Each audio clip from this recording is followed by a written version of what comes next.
গুমের নির্দেশদাতা হিসেবে শেখ হাসিনার সংশ্লিষ্টতা নিয়ে কমিশনের প্রতিবেদন আন্তর্জাতিক অপরাধ ট্রাইব্যুনালে জমা দিয়েছে প্রসিকিউশন টিম।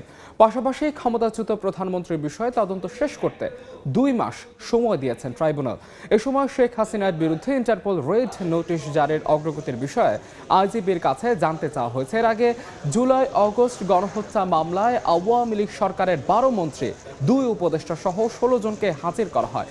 তাদের বিষয়ে তদন্ত শেষ করতেও 2 মাসের সময় দিয়েছেন ট্রাইব্যুনাল।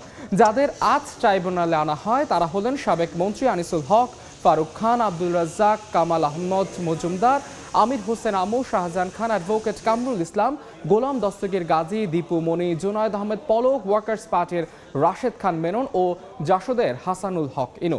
সাবেক প্রধানমন্ত্রীর 2 উপদেষ্টা সালমান এফ রহমান ও তৌফিক ইলাহি চৌধুরীকেও হাজির করা হয়। এছাড়া হাজির করা হয় অবসরপ্রাপ্ত বিচারপতি শামসুদ্দিন চৌধুরী মানিক ও সাবেক সচিব জাহাঙ্গীর হোসেনকে।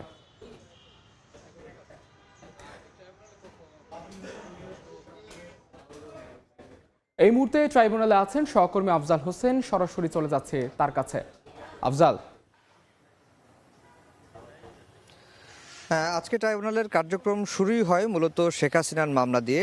শেখ হাসিনার মামলার তদন্তের অগ্রগতি প্রতিবেদন দাখিল করার দিন ধার্য ছিল। প্রসিকিউশন থেকে যেটি দাবি বা আবেদন জানানো হয়েছে তারা এখনও তদন্ত শেষ করতে পারেননি এবং এটি নিয়ে শুনানি হয়েছে। শুনানি শেষে শেখ হাসিনার বিরুদ্ধে 2 মাসের মধ্যে অর্থাৎ 18 ফেব্রুয়ারির মধ্যে তদন্ত শেষ করে রিপোর্ট দিতে বলা হয়েছে। আজকে প্রসিকিউশনের তরফ থেকে যে গুম কমিশন হয়েছিল সেই গুম কমিশনের রিপোর্টটি chief prosecutor advocate Tajul Islam আদালতে উপস্থাপন করেছেন এবং তিনি যেটি বলেছেন যে শেখ হাসিনার নির্দেশেই গুম হয়েছে, যেটি গুম কমিশন প্রমাণ পেয়েছে সেই রিপোর্টের ট্রাইব্যুনালে দাখিল করা হয় এবং বলা হয় যে জুলাই আগস্টের যে গণহত্যা, নির্বিচারে ছাত্র জনতার উপর গুলি চালিয়ে গণহত্যা চালানো হয় এবং সেটি সহ গত 16 বছরে যত গুম খুন নির্যাতন হয়েছে সকল কিছুর নিউক্লিয়াস ছিলেন শেখ হাসিনা এবং সে কারণে তাকে এই মামলায় অন্তর্ভুক্ত করা হয়েছে বা তিনি এই মামলায় বিচারের মুখোমুখি হতে পারেন। তারপরে আদালত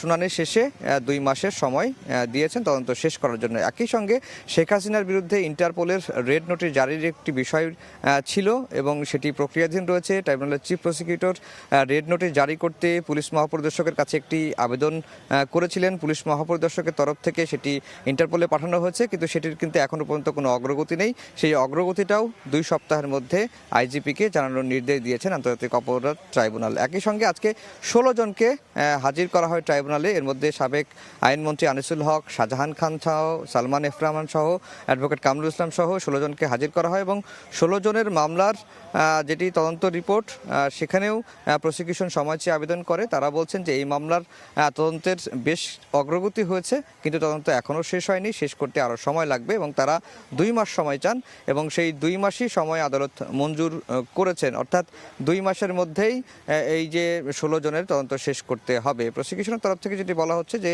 তারা এই 2 মাসের মধ্যেই তদন্তগুলো শেষ করে চূড়ান্ত প্রতিবেদন বা তদন্ত প্রতিবেদন আদালতে দাখিল করবেন। তো এই ছিল আন্তর্জাতিক অপরাধ ট্রাইব্যুনাল থেকে আমার কাছে সবশেষ খবর।